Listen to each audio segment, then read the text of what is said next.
তোমাদেরকে আগের ভিডিওতেই বলেছিলাম আমরা রথ দেখতে যাচ্ছি। তো রথের গেটটা খুব বড়ই করেছিল।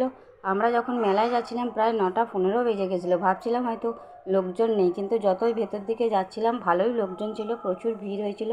আর গেটের মুখে এই যে এখানে খরগোশ আর পাখি বিক্রি হচ্ছিলো, ওইগুলো খুব সুন্দর লাগছিল।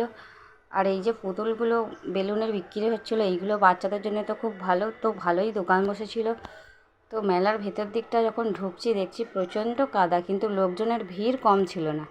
তো আস্তে আস্তে পেরিয়ে গিয়ে দেখলাম এই যে এখানে একটা গাছের দোকান হয়েছে, এখানে বেশ অনেক রকমের গাছ বিক্রি হচ্ছে। তো গাছগুলো দেখতে দেখতে আমরা চলে গিয়েছিলাম ভেতর দিকে। তো ভেতর দিকে গিয়ে ভালোই মেলা বসেছিল, কিন্তু এক জায়গায় তো শুকনো ছিল, ওখানে অনেক লোকজন দাঁড়িয়েছিল। আর যেদিকে মেলা বসেছিল ওইদিকে দুপাশারই যেমন দোকান, মাঝখানে প্রচণ্ড কাদা ছিল, তবুও আমরা আস্তে আস্তে ভেতর দিকে এগিয়ে গেলাম।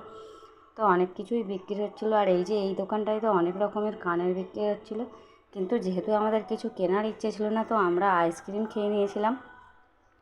তো আইসক্রিম খাওয়ার পরে আমরা রথটার কাছে গেলাম।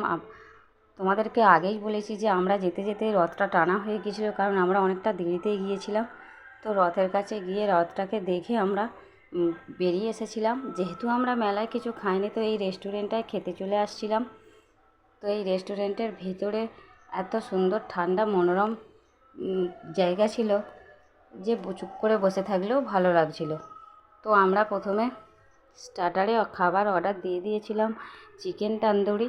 তো অর্ডারটা আমাদের আস্তে আস্তে আমি হোটেলের ভেতরটা দেখছিলাম, তো ভেতর থাকতে বাইরের রোডটা দেখা যাচ্ছে, ওখান থেকে খুব ভালো লাগছিল। তো আমাদের চিকেন তন্দুরি দিয়ে যাওয়ার পরে আমরা খাচ্ছিলাম।